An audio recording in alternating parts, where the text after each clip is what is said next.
Hey everyone, it's Blockchain Bernie here with my latest episode, and this is about decentralized versus centralized storage. What are the pros and cons? So let's dive right into it.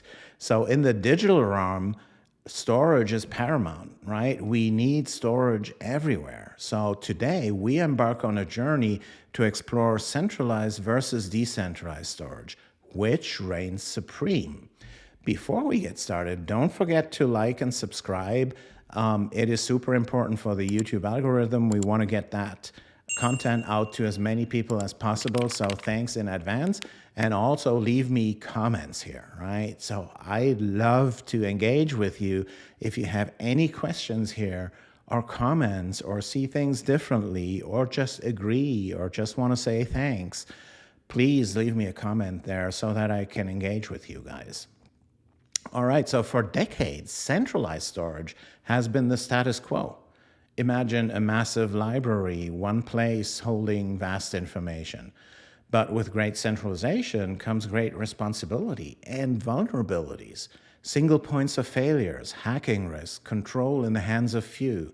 Data breaches and data loss have been unfortunate milestones in the world of centralized storage.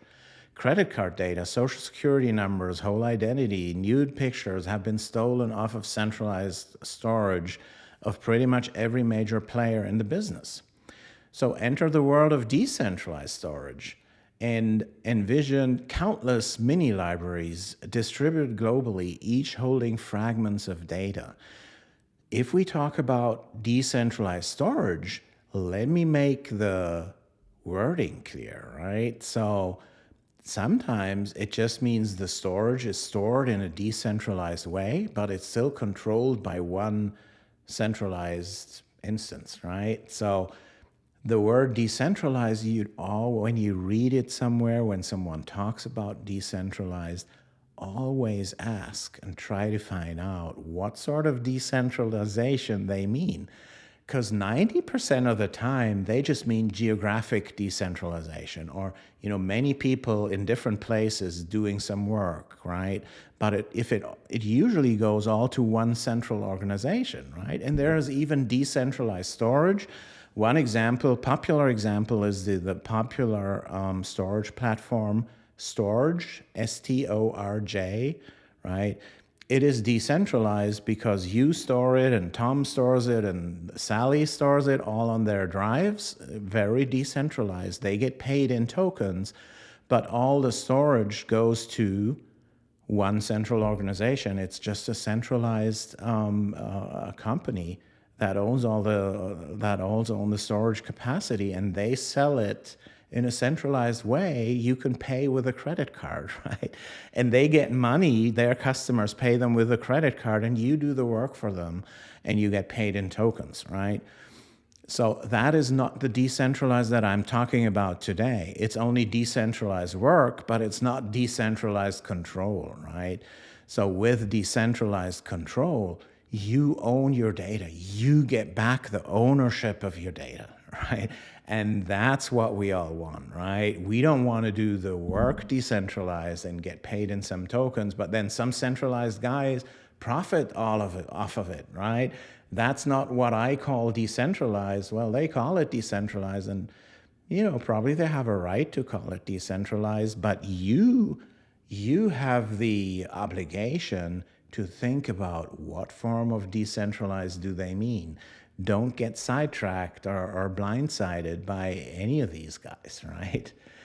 So, yeah, and think about how the true decentralized storage works, right? In this paradigm, the data is sliced, right? So each storage provider only owns a slice of each file, so that even if they break the encryption, they would only have like every seventh byte or something like that of your file, so they couldn't really make use of it, right? And it is encrypted, and it's distributed across a network of nodes, no single point of control and no single point of failure. And platforms like Xandeum have ventured into this decentralization domain.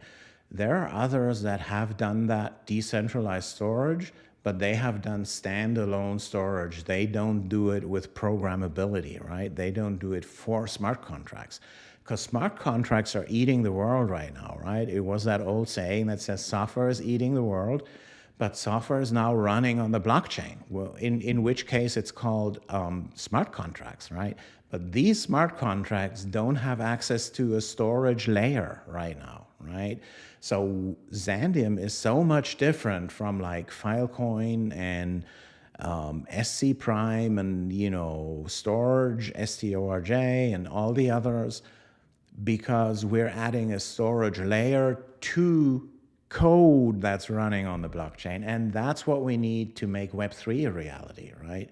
Because all Web2 apps have lots of storage needs, right? So if we want to transform them onto the blockchain and make it a real Web3, well, then the storage layer and the scalable storage layer that's affordable at gigabytes and terabytes and petabytes of data, that is just missing, right? So what's the comparison? Centralized versus decentralized systems.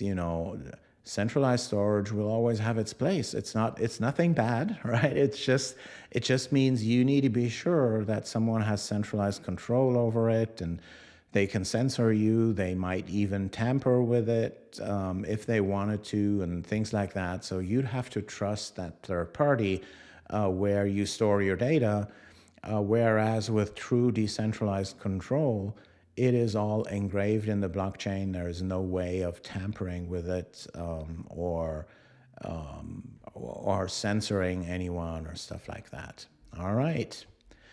So thanks for watching, guys, and join us in this journey, right? So dive deeper into the world of Xandeum. Links are down in the description. Shape the future of Web3 with us, right?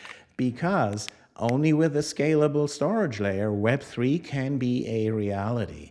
And follow us on Twitter. It's called Xandeum Labs. Link is in the description. And please also join our Discord community. So if you go to xandeum.com on our website, the Discord link is in the top right. All right. So thanks so much for watching, guys, and catch you later. Bye.